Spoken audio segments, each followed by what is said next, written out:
Bonjour à tous, bienvenue. Bonjour. Bienvenue dans cette session sécuriser son projet serverless.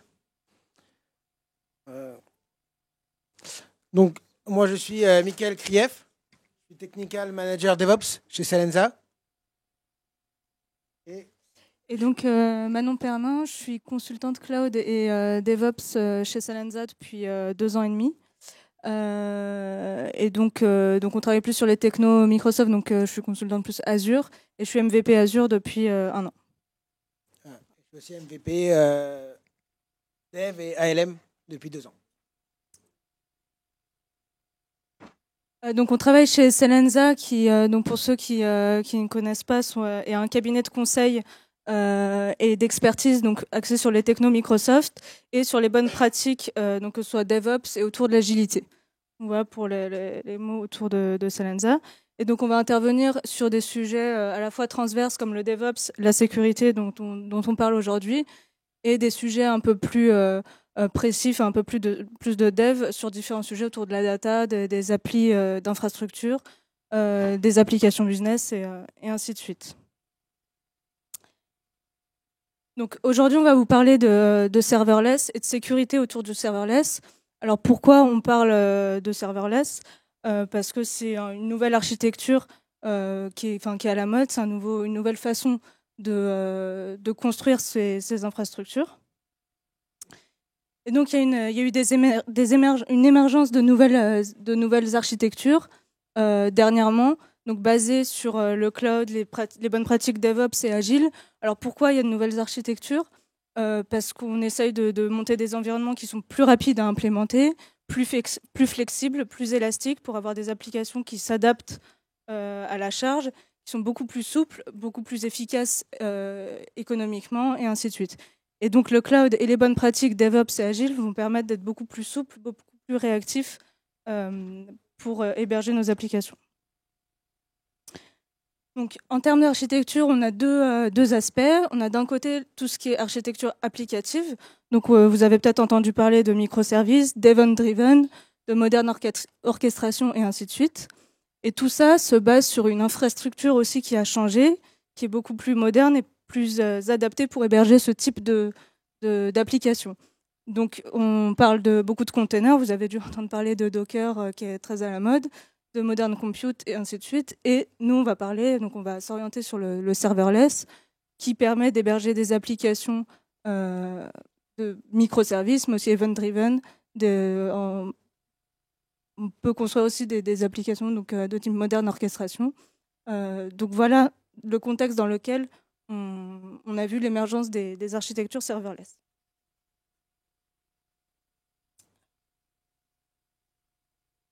Donc pourquoi le serverless? Donc on a parlé d'élasticité, de réactivité. Et un des enjeux du serverless, c'est de réduire le time to market. Donc le time to market, c'est le temps qu'il nous faut entre le développement et la mise en production, la mise sur le marché de notre application, l'utilisation du grand public de notre application. Donc pour mettre sur le marché notre application, on va passer par des phases de conception, d'analyse du besoin business, de réalisation technique de développement. Et ensuite, on va déployer notre application avec toute une chaîne de déploiement.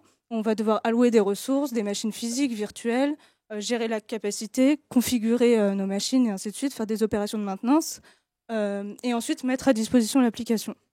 Donc la chaîne de valeur pour une équipe de développement et une société informatique, c'est vraiment sur la partie conception fonctionnelle et réalisation technique. On va pouvoir s'adapter aux besoins métiers de notre client ou de l'équipe dans laquelle on est.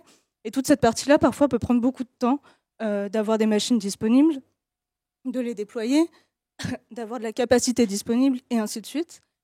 Et du coup, l'avènement du cloud, de l'infrastructure as a service, de plateforme as a service et ainsi de suite, va diminuer cette partie-là pour que ça soit beaucoup plus rapide et qu'on puisse se concentrer sur la chaîne de valeur.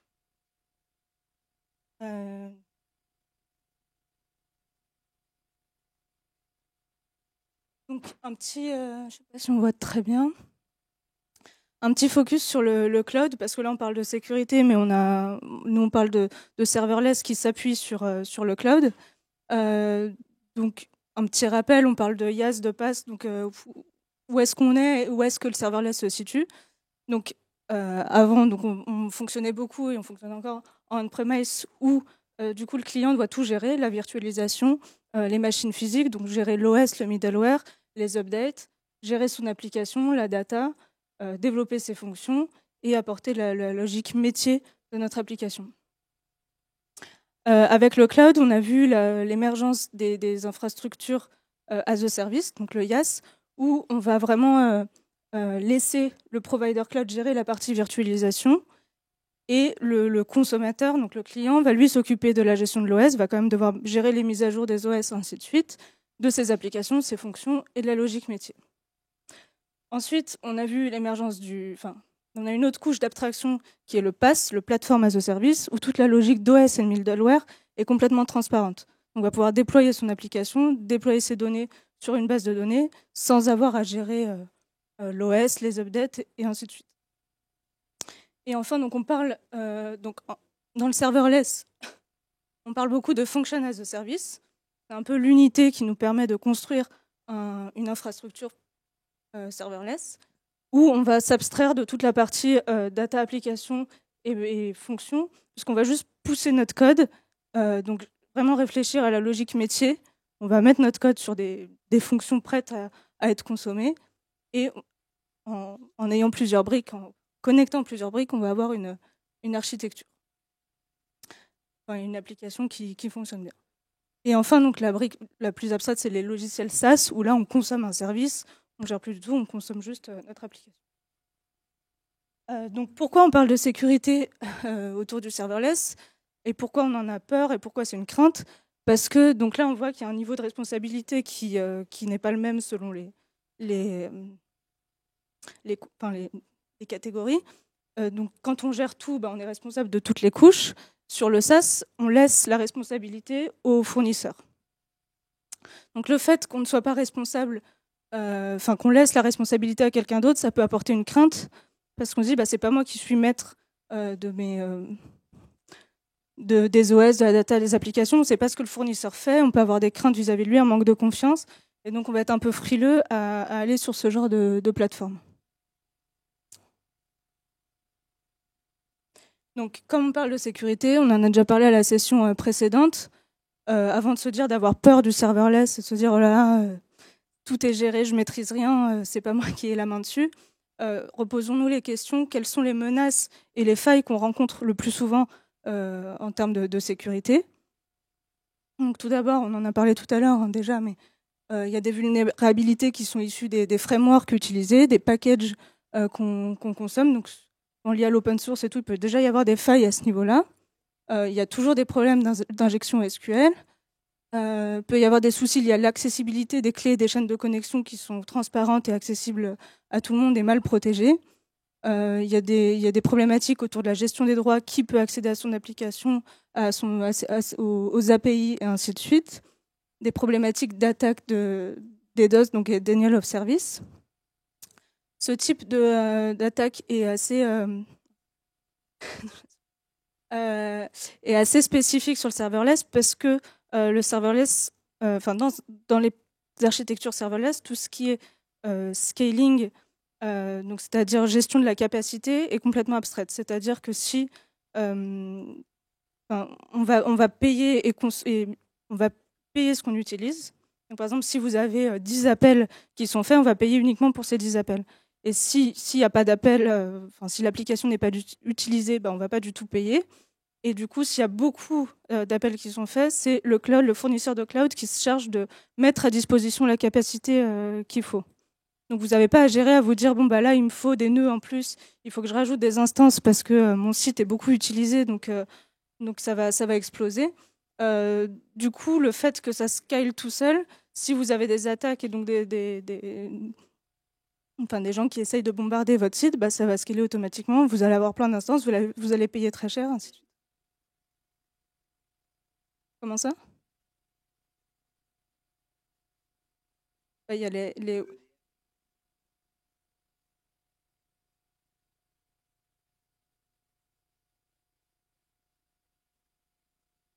Oui, bien sûr. Après, c'est la confiance et c'est... On va revenir après sur les modes de ce qu'on peut faire pour sécuriser ça et se prémunir face à ça et ce qui existe. Bon, les fournisseurs fournissent la documentation et les outils pour se prémunir, mais il faut avoir conscience juste des failles qui existent. Ils ont des SLA, ça dépend des fournisseurs de cloud. Et donc après, il y a le fait qu'on puisse déployer facilement des fonctions sur le cloud. Il faut pouvoir gérer ces fonctions. Donc, vu que c'est très simple, on peut avoir tendance à oublier que nos fonctions sont déployées, que nos méthodes sont déployées et mises à disposition. Donc, il faut penser à les supprimer, pas laisser à disposition des fonctions qui sont obsolètes. Donc, on va voir qu'il y a des couches de sécurité. Donc, il faut se protéger à plusieurs niveaux. Et donc, on va voir comment on peut faire ça ce que propose Azure, parce que c'est l'environnement qu'on connaît le mieux, le fournisseur de cloud que nous, on connaît le mieux. Et donc, qu'est-ce qu'il propose pour se protéger? Quelles sont les bonnes pratiques à suivre et donc, à ces différents niveaux. Merci Manon. Donc Manon vous a expliqué qu'est-ce qu'était exactement serverless, quels sont les enjeux du serverless et quels sont les avantages du serverless. Maintenant, on va voir un petit peu avec des exemples concrets, justement dans Azure. Comment est-ce qu'on va créer une infrastructure serverless et comment est-ce qu'on va la protéger? Donc, le premier élément d'une infra serverless, c'est le terme Azure Function. Donc, une Azure Function, c'est une fonction, un morceau de code que l'on va déployer directement dans Azure. Donc, je vais vous montrer en quelques étapes comment est-ce qu'on va le faire. Donc, dans le portail Azure, voilà, c'est dans le portail, on va pouvoir rapidement. Donc, vous avez ici une rubrique qui s'appelle fonction apps. Donc, la fonction apps, c'est un élément, c'est un conteneur, enfin, une brique qui va contenir plusieurs fonctions Azure.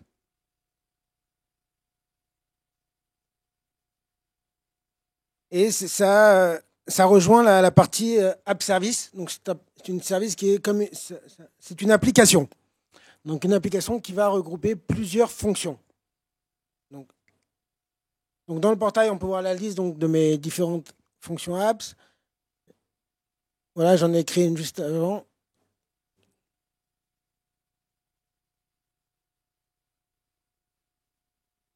Donc oui, c'est les joies du cloud, hein, avec l'Internet. On n'est pas... Voilà, donc là, on a une fonction apps qui est vide. On peut voir la liste de nos fonctions ici, qui est en train de se charger.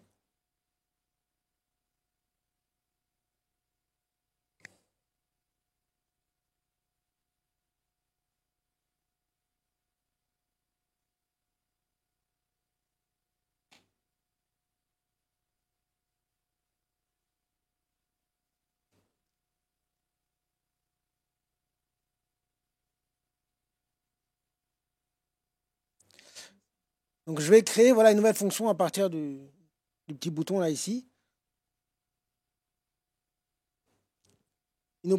Azure nous propose plusieurs templates de fonctions. Donc ça peut être de webhook et de l'API, de timer par exemple. Donc c'est une sorte de job qui va s'exécuter à un certain temps, dans un intervalle de temps régulier, ou du data processing. On peut même avoir plusieurs types de langages. Donc Azure propose multi-développeurs, donc multi-langage, c'est Sharp, JavaScript, F# ou Java. Et on peut même démarrer avec une custom fonction.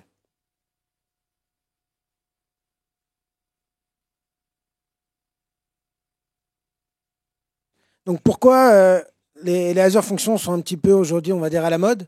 C'est parce que ça ressemble, et ça ressemble exactement à ce qu'on appelait nous avant des API. En fait, c'est tout simplement une API qu'on va développer et qu'on va pousser directement dans Azure, sans avoir à se préoccuper du serveur qu'il y a derrière, de l'infrastructure. On va juste prendre notre code, on va le mettre dans Azure, et on a une API qui est directement déjà toute prête.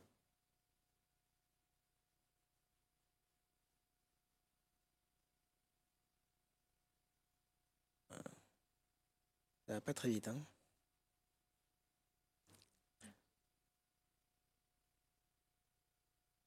Ouais, bon, bah, je pense que je vais repartir d'une Azure Function qui est déjà toute prête, en fait. Voilà, donc j'avais créé une petite application, une petite calculatrice sous format fonction app. Donc on peut voir déjà qu'on a ici donc notre fonction app qui s'appelle calculatrice et on a deux fonctions, donc une qui s'appelle add et une subtract, donc une pour ajouter et une pour soustraire. Donc c'est du C Sharp. Étant développeur C Sharp, voilà, j'ai choisi C Sharp parce que je connais le mieux, donc je suis parti là-dessus. Mais j'aurais pu très bien pu partir sur du JavaScript ou sur les autres langages. Aujourd'hui, on peut même faire des Azure Functions avec du PowerShell, par exemple. Donc, on a notre fonction ici. Si on partait à partir du portail, ce que je voulais faire au départ, c'est de vous montrer que le portail permet en fait directement d'écrire le code directement sur le portail, d'écrire votre code C# sur le portail. Alors, c'est pratique quand on veut tester rapidement une fonction. Mais voilà, première règle de sécurité, hein, si une autre personne arrive et commence à modifier votre code, bah, ça peut tout casser votre application, on va dire. Surtout si c'est votre API, elle est utilisée par d'autres applications, elle est consommée par d'autres applications. Si on n'a pas la maîtrise du code qu'il y a derrière et qu'on ne protège pas assez bien le code, bah, c'est pas intéressant. Alors, je vais revenir sur la conf, justement, juste après. Alors Microsoft a depuis sa version avec Visual Studio, depuis la version 2015, Visual Studio 2015 et 2017, on va dire, ont fait évoluer le développement des Azure Functions en intégrant ce qu'on appelle les pré-compiled Azure Functions. C'est-à-dire qu'au lieu d'avoir le code qui est visible dans le portail, en fait, le code, ben, il est compilé directement dans une DLL. Et le code, donc, il n'est pas visible dans le portail. Il y a juste le fichier de configuration, un fichier, voilà, le fonction.json qui est visible. Vous avez même un message qui vous dit que l'application est en read-only, que personne ne peut la modifier. C'est normal parce que c'est une DLL, donc elle est immodifiable. Et le seul élément que vous pouvez voir, c'est le fonction.json, donc qui est votre fichier de configuration, voilà, de l'application, de votre fonction. En termes de développement, c'est pas très compliqué. Ces Visual Studio ont intégré un template. Donc ça, c'est une autre Azure Function que j'ai développée. Mais il y a un template, quand vous créez un nouveau projet, vous partez Azure Function. Et voilà, vous avez directement déjà un sample qui existe. Vous n'avez plus qu'à le prendre. Vous compilez comme une Azure Function, comme un projet classique .NET. Et vous pouvez l'embarquer directement dans Azure, le déployer dans Azure. Alors, l'autre avantage des précompilés d'Azure Function, étant donné que c'est compilé, bah, c'est que vous pouvez aussi intégrer vos tests unitaires classiques comme un autre projet. Donc vous pouvez tester, vous pouvez voilà, intégrer comme un projet .NET normal. Donc tout ce que vous pouvez faire, vous pouvez intégrer vos packages Nuget directement là-dedans et vous pouvez voilà, faire aussi vos tests unitaires.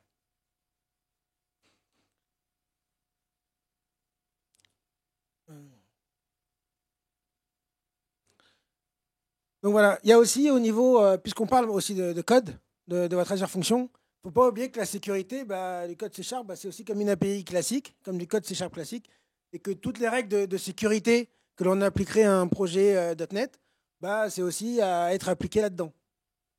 C'est pas, il n'y a rien de particulier. Voilà, comme je l'ai dit, on va éviter le code CSX dans le portail et privilégier les prix complets de fonctions. Et pour pouvoir déployer votre code dans Azure, ben on va mettre en place un pipeline DevOps, donc c'est-à-dire un déploiement automatique DevOps qui va permettre de déployer dans le portail Azure. Alors, vous pouvez utiliser tous vos éléments, du PowerShell, Jenkins, VSTS par exemple. Tout ça vous permet de pouvoir déployer aujourd'hui des Azure Functions dans Azure directement.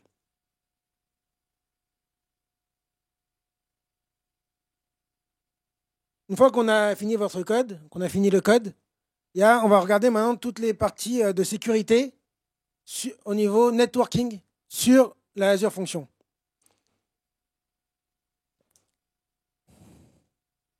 J'ai perdu la slide. Voilà, c'était celle-là. C'est ça. Donc on a 4 niveaux de sécurité. Voilà, on a 4 niveaux de sécurité. On va avoir les niveaux d'autorisation sur la Azure Function. On va avoir l'activation du HTTPS avec les certificats SSL.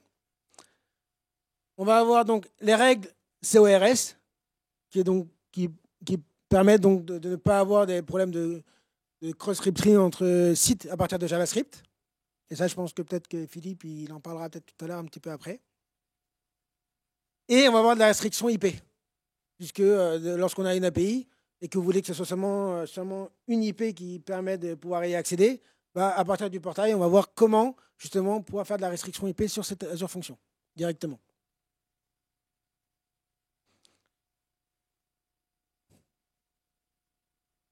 Donc on revient sur le portail. Donc dans notre Azure Function, on va regarder déjà l'HTTPS, qui est le plus simple.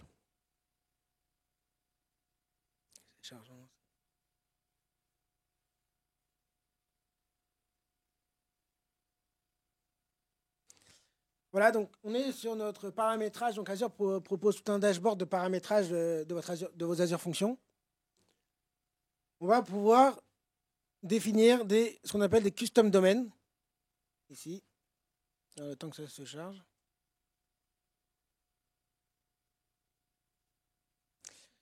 Bon, on va essayer d'aller un peu plus vite. C'est-à-dire que normalement, ici, dans ce panneau-là, vous allez pouvoir dire que je veux que l'Azure Function soit seulement accessible en HTTPS. Voilà. Donc vous pouvez dire ici HTTPS only. Et vous l'activez ici. Et toute la partie, vous pouvez même intégrer vos propres certificats SSL directement à partir de l'onglet SSL ici. Voilà, donc je clique là-dessus et vous pouvez importer directement vos certificats.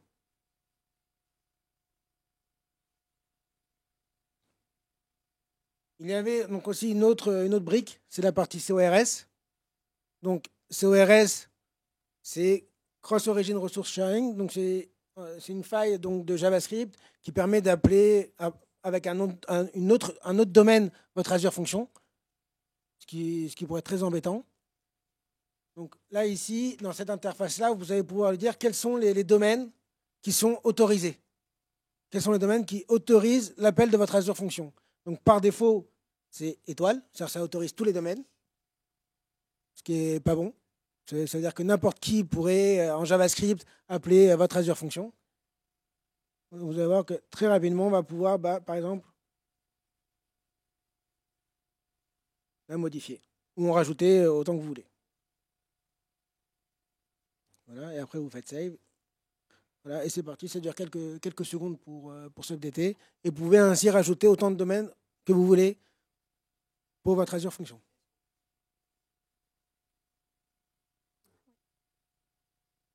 Là, c'est pour toute votre fonction app, en fait. C'est pour calculateur d'app, c'est-à-dire c'est pour tout votre conteneur qui va contenir toutes vos fonctions.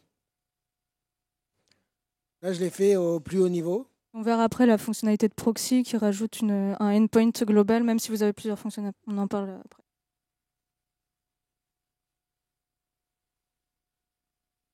Voilà, et il y avait la dernière notion que je voulais vous parler, c'est la notion d'autorisation level. Donc, cette fois-ci, on va pouvoir la définir au niveau du code. Donc, on va pouvoir ici, dans le code, définir, il y a 5 niveaux. Il y a anonyme, admin, fonction, système ou user. Donc là, par exemple, moi, je l'ai mis en anonyme, ça veut dire que tout le monde peut l'appeler. Et selon le niveau le level que vous allez vouloir choisir, il va falloir passer une sorte de token particulier. Donc, par exemple, si vous voulez admin, c'est un token admin que vous allez passer en paramètre de la fonction. Ainsi, vous êtes sûr que si d'autres personnes qui n'ont pas ce token, ils ne pourront pas appeler votre Azure Function. Donc ça se définit au niveau du code. Et en fait, ce code-là, c'est dans le host.json. Il est traduit après dans le host.json, donc vous pouvez le retrouver au final dans le dashboard.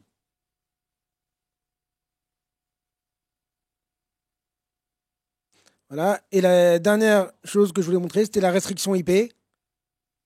Donc, c'est la partie, cette fois-ci, networking. Voilà, vous avez ici IP restriction.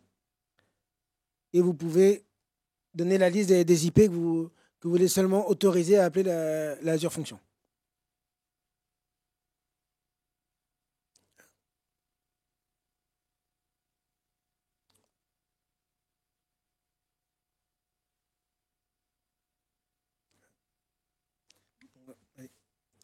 Du coup, on va parler des proxys, justement.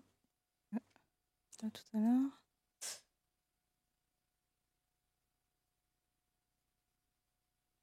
Ok. Donc, suite à la question, en plus, bonne transition, merci.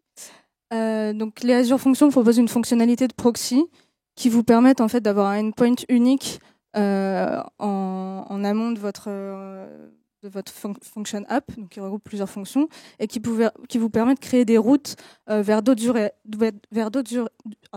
URL. Donc pas forcément des fonctions qui sont dans votre function app. Donc ça représente le groupe de fonctions, en fait, la function app, donc l'application dans laquelle vous allez avoir vos fonctions. Donc vous pouvez avoir une route A qui va router vers votre fonction, mais vous pouvez avoir aussi une route qui est liée vers qui route vers une fonction qui est dans une autre function app. Vous pouvez avoir une route qui pointe vers des fichiers statiques, donc dans du storage. Vous pouvez avoir comme une route qui appelle donc des logic apps, qui est une autre brique qui permet de faire du serverless dans Azure. Et en gros, ça va vous permettre d'exposer un endpoint unique et donc de proposer une API avec un nom unique dans laquelle vous aurez plusieurs fonctions. Donc vous pourrez, la sécurité qui va être mise en place au niveau de la function app, donc celle qu'on a vue, va pouvoir être utilisée donc, par tous les services qui sont derrière. Donc ça vous permet déjà de cacher les URL de back-end. Elles ne sont pas disponibles. On l'a vu quand on applique donc les niveaux de sécurité au niveau de la fonction ou admin, on va devoir passer une clé. Donc cette clé, on va pouvoir la mettre au niveau du proxy, donc elle ne sera pas fournie au consommateur. Donc la clé d'accès, elle est inaccessible, elle est invisible. Et comme ça, si vous avez besoin, si quelqu'un vous la vole, parce que bien évidemment, il y a ça endpoint, mais on peut laisser l'accès en direct à la fonction. Donc du coup, si la clé est utilisée, vous pouvez la régénérer et ainsi, il n'y a pas besoin de la refournir à tous vos consommateurs, ainsi de suite. Et donc voilà, donc ça vous laisse la possibilité de modifier les URL et les clés en cas de problème. Donc je vais vous montrer dans le portail si le Wi-Fi est un peu plus sympa. Donc là, vous allez avoir donc une première couche de sécurité parce que vous allez cacher la clé et ainsi de suite, mais ça n'empêche de pouvoir bombarder votre fonction, de pouvoir avoir d'autres soucis. Donc il faut quand même gérer qui appelle votre fonction. Donc on va vouloir mettre en place la gestion de droits avec une gestion de l'authentification pour gérer vraiment qui appelle et laisser accès, gérer qui peut accéder à notre fonction. Donc vous avez au niveau de Azure Functions la possibilité, avec les librairies standards, de mettre en place de l'OAuth pour gérer votre configuration.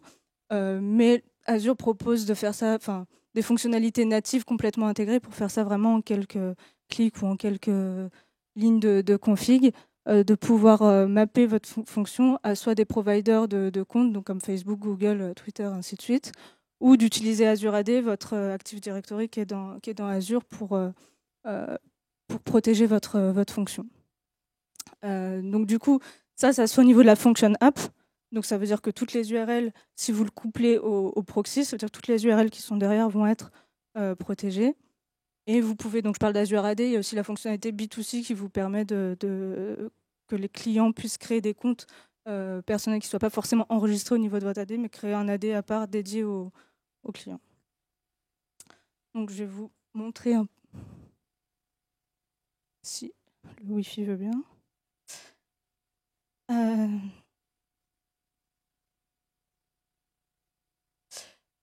Ok, donc au niveau de l'authentification. Donc, je vais vous montrer déjà dans le Postman, ça sera plus simple.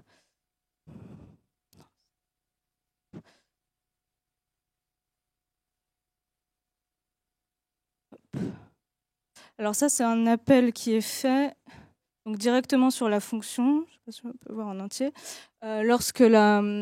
Donc si on appelle directement la fonction, et cette fonction est protégée en mode au niveau fonction ou admin, bon peu importe. Donc on voit qu'il y a un code à passer. Donc là, on appelle l'URL brute avec le code dans l'URL. Donc c'est pas génial de laisser ce code à disposition, mais on appelle un peu lent. Donc oui, la fonction a été protégée depuis. Il faut que j'enlève faut que je désactive justement Bon, pas avoir le temps de charger. Du coup, là, il y a un authorize, justement. Ça montre bien l'exemple parce que il y a l'authentification Azure AD qui est activée. J'ai oublié de désactiver avant la démo. Donc, du coup, on peut pas l'appeler. Donc, même si on a passé le code, on peut pas l'appeler parce qu'on n'est pas authentifié. Il faut passer un token. Normalement, du coup, si on met ça, là, c'est un post. Si je peux le désactiver. Bon, on va mettre un peu de temps, tant pis. Donc là, c'est... alors, je ne sais pas si vous avez fait attention. Là, c'est une fonction qui est dans notre function app. Donc, le début de l'URL et le hostname est le même, devcon http fonction E. Par contre, après, on est en /API /HTTP fonction. Et quand on passe via le proxy, si j'arrive à vous montrer tout à l'heure, on verra que la route /API /name redirige vers HTTP fonction. Et donc réécrit l'URL en fournissant le code donc au niveau du proxy.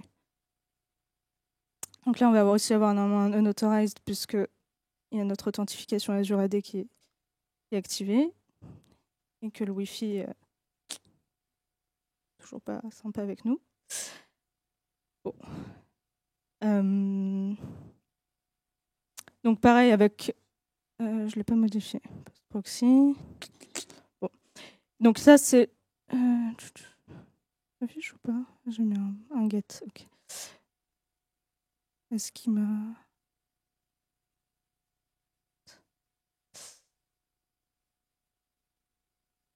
Oh mince, il ne me l'a pas chargé. Oui, donc j'ai exporté en fait ma config Postman et il n'a pas exporté la partie authentification que j'avais préparée. Et donc dans Postman, vous pouvez configurer ici votre, mettre toutes vos informations pour récupérer le token beaucoup plus simplement pour faire vos tests. Je vais juste vous montrer le get du coup via un navigateur. Il ne veut toujours pas.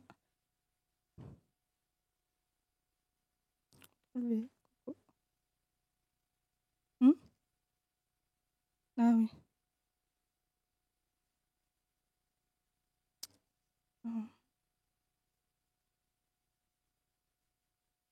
Donc voilà, donc là c'est protégé par Azure AD, donc on a une fenêtre d'authentification qui s'ouvre pour vous demander de se connecter parce que donc notre fonction app est protégée par l'authentification Azure AD. C'est dommage que le Wi-Fi soit un peu capricieux, que j'ai pas pu désactiver pour vous montrer avant que ça fonctionne. Quand on enlève l'authentification, que nos requêtes sur Postman passent bien.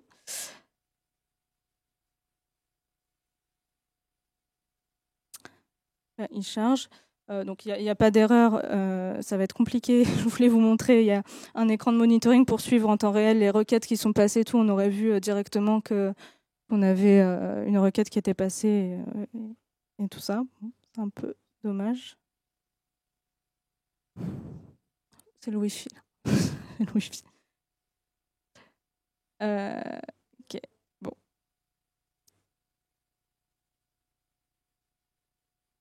Bon, heureusement que j'ai mis un petit bout de capture d'écran, du coup ça vous permet de voir ça.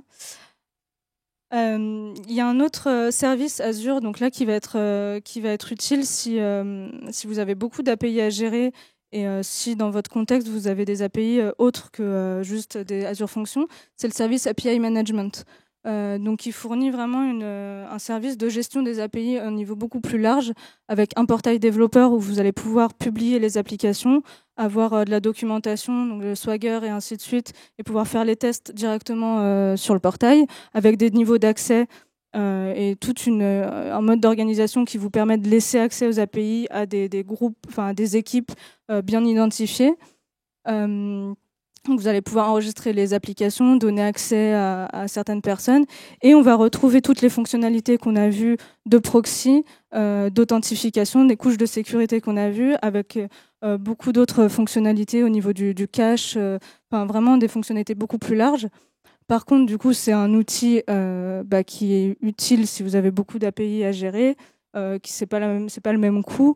Donc voilà, donc c'est intéressant si vous en avez beaucoup. Par contre, c'est vrai si vous avez une ou deux fonctions, et le coupler la fonctionnalité proxy et easy auth, donc authentification intégrée dans la function app, ça peut être intéressant parce que ça va vous coûter moins cher. Et l'intérêt d'API Management, c'est que vous allez pouvoir enregistrer des API qui ne sont pas forcément hostés dans Azure. Ça peut être des API on-premise, c'est vraiment les API de votre entreprise que vous allez pouvoir gérer à travers ce portail.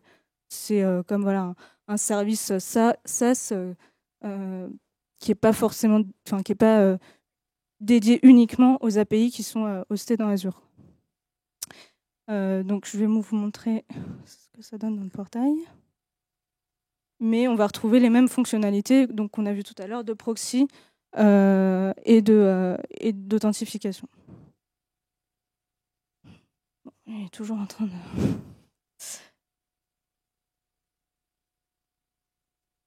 Donc ça, c'est le service API Management où vous avez une partie ici, vous allez pouvoir enregistrer des API, ce qui va se charger avec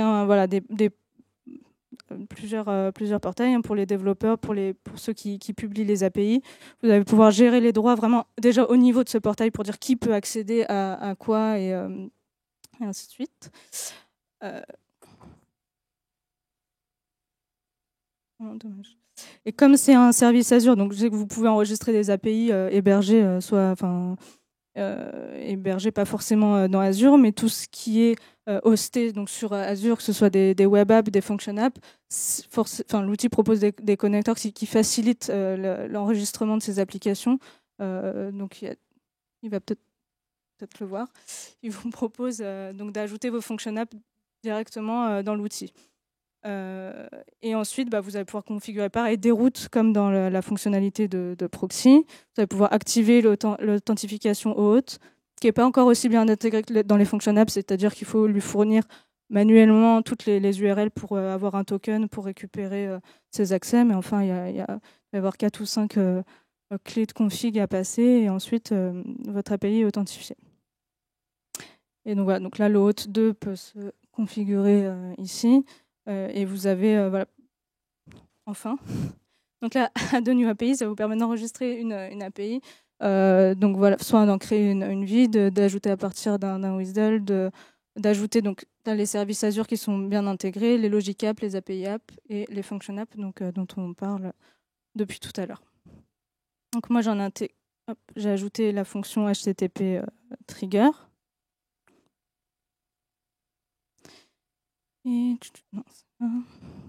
Et au niveau donc, de toutes mes opérations, je l'ai surchargé pour pouvoir passer le code qui nous permet d'être authentifié en mode fonction, donc le niveau d'administration qu'on a vu tout à l'heure. Et si on le protège avec le 2 qu'on s'enregistre, je ne l'avais pas fait pour la démo, mais de toute façon, vu que ça met du temps à charger, on pas le temps d'y aller, on va pouvoir aussi ajouter la couche d'authentification Azure AD. Donc là, on a vraiment les deux mêmes fonctionnalités avec fonctions en plus. Et donc là, on voit qu'il surcharge notre appel avec le code d'appel de notre fonction. Et dans la partie test, on va retrouver en fait ce qu'on a dans la partie Swagger et qui nous permet de tester directement via le portail. Et donc d'ailleurs, pour pouvoir utiliser API Management sur les Azure Functions, il faut activer le Swagger. Enfin, il faut qu'il y ait un Swagger d'exposé pour pouvoir utiliser cette partie de test et même pour pouvoir l'enregistrer dans API Management. Donc voilà là, les façons de faire, les outils proposés dans Azure pour ajouter ces couches de protection, donc cacher les clés et rajouter un endpoint, surcharger l'application avec un endpoint et configurer des routes et la couche d'authentification avec Azure.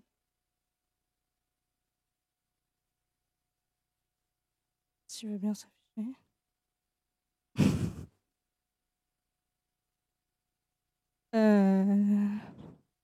Oui, on n'a pas déployé beaucoup. Enfin, c'est une application de test, donc évidemment, il n'y en a pas. Mais oui, vous pouvez aller sur à ce niveau-là.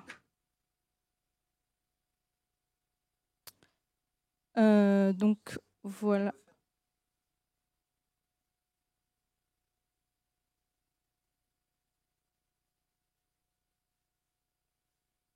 Dans API Management, je ne sais pas. Je ne sais pas. Je ne peux pas vous dire de bêtises.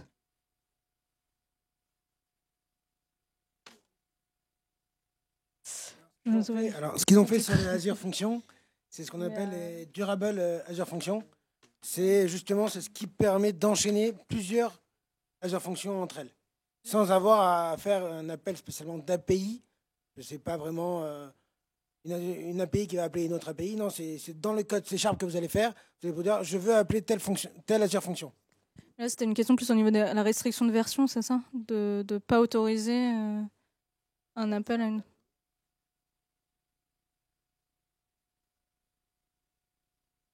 Faut voir, mais vu la quantité de fonctions qu'il y a dans l'API management, c'est possible qu'il y ait ce genre de choses. Mais à regarder. Voilà, rien ne vous empêche de gérer votre versionning dans le code de votre Azure Function en lui passant un paramètre qui s'appellerait API version, par exemple, et de gérer en fonction de ça qu'est-ce que je veux faire par rapport au code qui appelle l'API.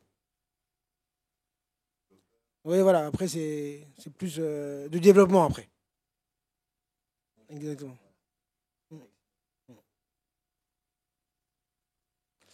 Donc, il y a aussi, quand on parle de fonction app, il y a aussi la configuration. Donc ça, c'était aussi valable avec une application .NET classique à l'époque. On a, alors je vais essayer d'aller un petit peu plus vite. Alors on a ce qu'on appelle les applications settings. Donc c'est l'équivalent des app settings qu'on avait avant dans le fichier de configuration. Là aussi, dans le portail, on a une section où on va pouvoir gérer tous les settings que l'on veut. Donc si on a de la config que l'on veut mettre, c'est là-dedans. C'est pas au niveau de l'application cliente qui va appeler ou dans le code, mais on a une section de configuration. On a aussi un autre service dans Azure qui est le Key Vault, dans Azure Key Vault, donc qui est gestionnaire de mots de passe, donc qui est entièrement crypté. Et donc aujourd'hui, Azure, les Azure Functions permettent de se connecter à Key Vault en étant utilisateur. On va pouvoir activer une fonction dans la Azure Function. Ça marche bien. Non, c'était pas ça. Donc c'est Managed Service Identity. En activant ça, on va dire que notre Azure Function est une sorte d'utilisateur qui va pouvoir accéder au Key Vault. Et dans le Key Vault, on va lui dire, voilà, je veux que ce soit telle Azure Function qui a les droits de pouvoir lire ou modifier des clés du Key Vault. Donc, si par exemple vous avez des chaînes de connexion que vous voulez crypter, des chaînes de connexion à des bases de données que vous voulez crypter, vous pouvez les mettre dans votre Key Vault et dire que, donc activer la fonctionnalité Managed Service Identity, la lier donc à votre Key Vault et dire qu'il n'y a que votre Azure Function qui a le droit d'aller lire la clé et personne d'autre. Même s'il y a une personne malveillante qui arrive à accéder au Key Vault, elle n'y arrivera pas parce qu'elle n'est pas dans les permissions du Key Vault.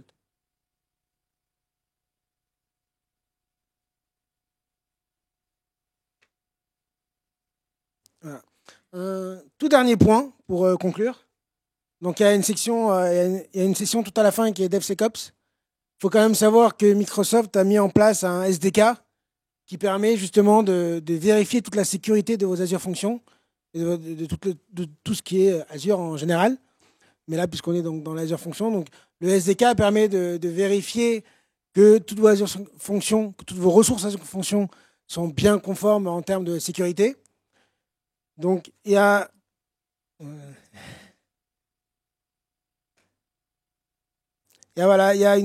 dans le marketplace donc, de Microsoft, il y a donc un utilitaire qui permet donc de vérifier toute la sécurité de vos ressources Azure. Et ça peut très bien être utilisé dans VSTS, qui est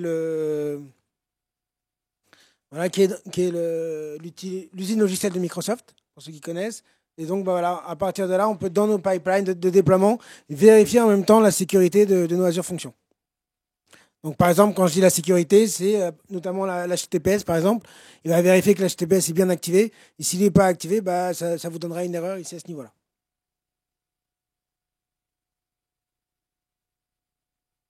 Non, il ne va pas jusqu'à ce niveau-là, mais vérifiez, par exemple, déjà que l'HTTPS est activé. S'il n'est pas activé, il vous donnera une erreur et il vous donnera même la commande qui permettra de l'activer.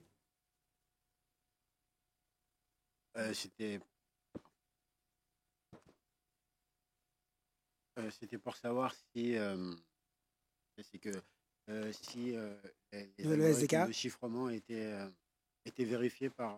Non, il ne vérifie pas le chiffrement, mais il vérifie que la règle de HTTPS est bien activée.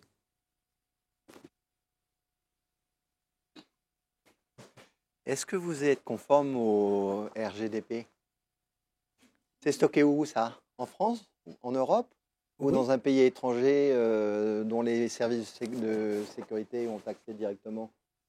Même si on est citoyen européen?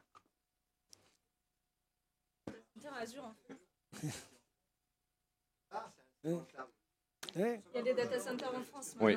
Alors, de toute façon, alors en fait, voilà. Oui, oui, oui, tout à fait. Oui, oui. Mais effectivement, au niveau de Azure, mais même aussi des autres clouds, de toute façon, on peut choisir la zone, donc région, zone et le data center, et on est capable de lui dire qui bloque la localisation. Si on ne veut pas que son app ou que ses données sortent de l'Europe ou de la France, de toute façon, on peut lui dire dans le dashboard Azure de le bloquer. Donc ça ne pose aucun problème. Après, on peut faire un différenciant entre la criticité de ces données ou de ces apps et faire effectivement différentes règles. Si mes données sont sensibles ou pas sensibles, si mes données sont soumises à des réglementations très spécifiques ou pas, et toutes les autres qui n'ont pas de criticité très précise, on peut les laisser courir effectivement un petit peu où on veut. Après, voilà, après, on est capable vraiment de choisir aujourd'hui qu'est-ce qu'on veut faire et tout. Il y a des problématiques aussi de réplication, de géoréplication aussi à prendre en compte, mais pareil, quand vous bloquez une région, une zone précise au niveau d'un fournisseur de cloud, on va dire, qui sait y faire, vous êtes sûr que ça ne part pas ailleurs. Voilà. Une question, après pause, café quand même. Vous parliez donc de fonctions. Qu'est-ce qui se passe si on veut intégrer par exemple une base de données à l'intérieur de l'application qu'on va mettre sur le cloud? Vous allez y accéder avec. Vous allez avoir un lien entre votre fonction et votre base de données. Donc après, c'est. Ce que j'avais compris également. Elle Alors, peut se connecter à différentes sources de données. D'accord. Y a pas de... Parce que ce que j'avais compris par rapport au serverless, c'est véritablement la possibilité de ne plus s'intéresser du tout à tout ce qui concerne le physique, ni même Après, c'est vous qui choisissez les briques. Donc, si vous choisissez de passer par des bases en plateforme as a service, donc soit du NoSQL ou du SQL classique, vous avez les briques qui vous permettent. Si vous voulez, si vous avez besoin de vous interfacer avec une base SQL Server classique, ou SQL Server ou autre sur une DVM. Après, c'est vous qui mixez, entre guillemets, comme vous voulez. Mais si vous partez effectivement dans une logique serverless pure, vaut mieux utiliser des services managés le plus possible. Okay. Merci beaucoup. Donc, je pense qu'on va clore cette session.